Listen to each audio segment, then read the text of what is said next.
नमो नमः। स्वागत है आपका मेरे चैनल पर। आज मैं छठी कक्षा की संस्कृत की पाठ्य पुस्तक रुचिरा प्रथमो भागः का पाठ 2 आपको सरल हिंदी अनुवाद करके बताऊंगी और इसका प्रश्न अभ्यास भी हम आज पूरा हल करेंगे, तो मेरे साथ बने रहिए। ये है पाठ 2, द्वितीयः पाठः अर्थात दूसरा पाठ। शब्द परिचयः भाग 2। एषा का यह क्या है, एषा दोला यह झूला है, दोला कुत्र अस्ति झूला कहाँ है, दोला उपवने अस्ति झूला उपवन में अर्थात बाग में, अस्ति अर्थात है। अब ध्यान देने योग्य बात है कि एषः का अर्थ होता है पुल्लिंग यह और एषा का मतलब होता है स्त्रीलिंग यह, अर्थात स्त्रीलिंग शब्दों के लिए एषा इस्तेमाल किया जाता है और पुल्लिंग शब्दों के लिए एषः इस्तेमाल किया जाता है, जो कि आप पहला जो इसका अध्याय था उसमें पढ़ चुके हो। इसके बाद सा का, अब सा जो है स्त्रीलिंग शब्द है और पुल्लिंग में इस्तेमाल किया जाता है सह, स और विसर्गे सह। तो यहाँ पर है सा का वह क्या है, सा घटिका वह घड़ी है, घटिका किम सूचयति घड़ी क्या सूचित करती है, घटिका समयम सूचयति घड़ी समय सूचित करती है या समय बताती है। एते के ये क्या है, किम एते कोकिले क्या ये दोनों कोयलें हैं, न एते चटके ये दोनों चटका हैं अर्थात चिड़िया हैं। चटके किम कुरुतः चिड़िया क्या करती हैं, चटके विहरतः चिड़िया घूमती हैं या विचरण करती हैं। ते के वे सब क्या हैं, ते अर्थात वे सब। अब उससे आगे देखिए ते के। अब ध्यान दीजिए, ते अगर आप पुल्लिंग शब्द में इस्तेमाल कर रहे हो तो ते का अर्थ होता है वे सब, अर्थात ते बहुवचन का रूप है। यदि आप ते को स्त्रीलिंग शब्दों के साथ इस्तेमाल कर रहे हो तो ते का अर्थ होता है वे दो, अर्थात दो कोई भी स्त्रीलिंग शब्दों के लिए ते इस्तेमाल किया जाता है। तो ते के वे दोनों क्या है, ते चालिके स्तः वे दोनों, चालिका अर्थात ड्राइवर, ठीक है, चालिका कहते हैं महिला ड्राइवर को, वे महिला ड्राइवर हैं। ते किम कुरुतः वे दोनों क्या करती हैं, ते वाहनम चालयतः वे दोनों वाहन चलाती हैं। एताह काह ये सब क्या है, एताह स्थालिकाः ये सब थालियां हैं। किम एता गोलाकाराः क्या ये सब गोलाकार हैं, आम एताह गोलाकाराः एव हाँ ये सब गोल हैं, एव मतलब ही, ठीक है, गोल ही हैं। ताह काह वे सब क्या हैं, ताह अजाह वे सब बकरियां हैं। ताह किम कुर्वन्ति वे सब क्या करती हैं, ताह चरन्ति वे सब चरती हैं अर्थात चर रही हैं। यहाँ पर आप इस तस्वीर में देखिए बकरियां घास चर रही हैं, तो वही यहाँ पर कहा गया है ताह चरन्ति वे सब चरती हैं। उसके बाद ये शब्दार्थ वाला भाग है, इसे मैं नहीं कराऊंगी ताकि हमारे समय की बचत हो सके। अभ्यास है, उच्चारणम कुरुत उच्चारण कीजिए। छात्रा लता प्रयोगशाला लेखिका शिक्षिका पेटिका माला सेविका नौका छुरिका कलिका गायिका। इसके बाद है चित्राणि दृष्ट्वा पदानि उच्चारयत चित्रों को देखकर इन दिए गए शब्दों का उच्चारण कीजिए। सूचिका पिपीलिका कुंचिका और द्विचक्रिका उत्पीठिका मक्षिका अग्निपेटिका मापिका वीणा। यहाँ पर चित्र देखकर आप समझ गए हो कि इनका हिंदी में क्या अर्थ है। उसके बाद दूसरा भाग देखिए, वर्ण संयोजनम कृत्वा पदम कोष्ठके लिखत वर्ण संयोजन करके अर्थात जोड़कर वर्णों को, ये जो वर्ण यहाँ पर दिए गए हैं इनको जोड़कर इनका जो शब्द बनेगा उसको आप कोष्ठक में लिखिए। इनको कोष्ठक कहा जाता है, जो यहाँ पर ये बॉक्स बना हुआ है इन्हें कोष्ठक कहा जाता है। तो सबसे पहले आपका कुरुतः बन रहा है, यहाँ पर दिया हुआ है। उसके बाद दूसरा देखिए उ द य आ न ए, तो अब ये मिलकर क्या बनेगा उसे मैं यहाँ लिखकर दिखा देती हूँ आपको। ये बनेगा उद्याने। उसके बाद आगे है स थ आ अर्थात स्था ल ई क आ स्थालिका, ये बनेगा स्थालिका। उसके बाद ग है घ अ ट ई क आ, ये बनेगा घटिका। उसके बाद स त र ई ल इंग अ ह, ये बन जाएगा स्त्री लिंगः,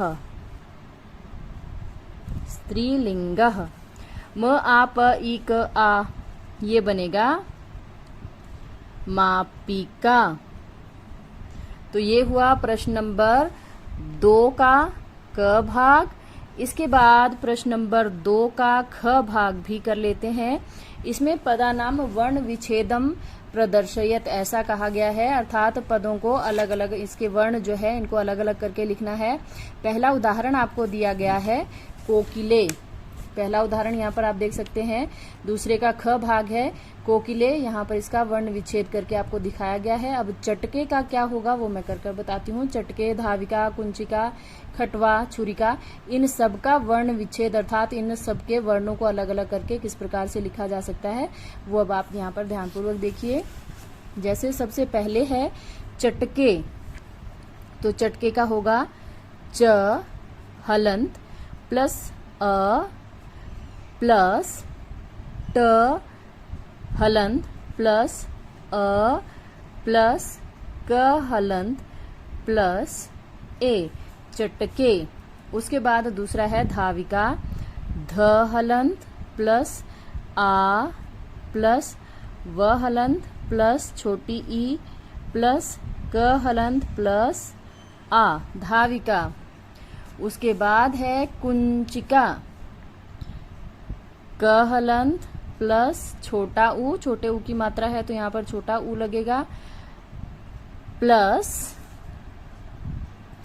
य आधा है तो आधा य लगा दिया हमने, प्लस अब च हलंत प्लस छोटी ई ची प्लस क हलंत प्लस आ, ये बन जाएगा कुंचिका। उसके बाद हमें दिया गया है खटवा शब्द, ख हलंत प्लस अ प्लस ट हलंत प्लस अ प्लस व हलंत प्लस आ, खटवा। उसके बाद हमें दिया गया है छुरिका, छ हलंत प्लस उ प्लस र हलंत प्लस छोटी ई प्लस क हलंत प्लस आ, छुरिका। तो इस प्रकार से दूसरे प्रश्न का ये ख भाग हमारा समाप्त हो जाएगा। आपको इसी प्रकार से इसे करना है। तीसरा प्रश्न है चित्रम दृष्ट्वा संस्कृत पदम लिखत। चित्र को देखिए और इनको संस्कृत में क्या कहा जाता है वो आपको लिखना है।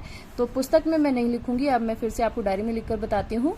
तीसरा है, इसको कहा जाता है उत्पीठिका। तो उत्पीठिका हम लोग किस प्रकार से लिखेंगे, यहाँ पर देखिए, उत्पीठिका, उत्पीठिका। उसके बाद ये जो दूसरी तस्वीर है इसे कहा जाता है पेटिका। लिखा कैसे जाएगा इसे देखिए, पेटिका। उसके बाद तीसरा ये यहाँ पर क्या है, ये नौका है। इसको नौका को हम लोग कैसे लिखते हैं, इस प्रकार से नौका लिखा जाता है। उसके बाद आगे दिया है चटका। उसके बाद ये है वृद्धा, द हलंत और धा, वृद्धा। और ये है मापिका, मापिका, मापिका। उसके बाद वचनानुसारम रिक्त स्थानानि पूरयत, एक वचन, द्विवचन, बहुवचन, लता, लते, लताः। तो गीता का क्या हो जाएगा, गीते और गीताः। उसके बाद है पेटिका, पेटिके, पेटिकाः। लिखेंगे किस प्रकार से, इस प्रकार से देखिए, पेटिका, पेटिके दिया हुआ है, पेटिके मैं नहीं लिख रही हूं, और अंतिम होगा पेटिका, पेटिके, और अंतिम होगा बहुवचन रूप होगा पेटिकाः। इससे आगे देखिए, एक्सरसाइज थोड़ी लंबी है, मुझे लगता है वीडियो थोड़ी लंबी हो जाएगी, लेकिन आपके फायदे की बात है तो समय को हम लोग बिल्कुल सही सही इस्तेमाल करेंगे। अगला है खटवा, खटवे, खटवाः। किस प्रकार से लिखेंगे, यहाँ देखिए, खटवा, खटवे, और अंतिम तो आपकी पुस्तक में दिया ही गया है, इसे बोलेंगे खटवाहा। उसके बाद है सा का क्या होगा? सा द्विवचन में होता है ते और बहुवचन में होता है ताहा। उसके बाद है रोटी का रोटी का दूसरा दिया गया है आपकी बुक में रोटी के, और अंतिम होगा रोटी काहा। रोटी के रोटी काहा।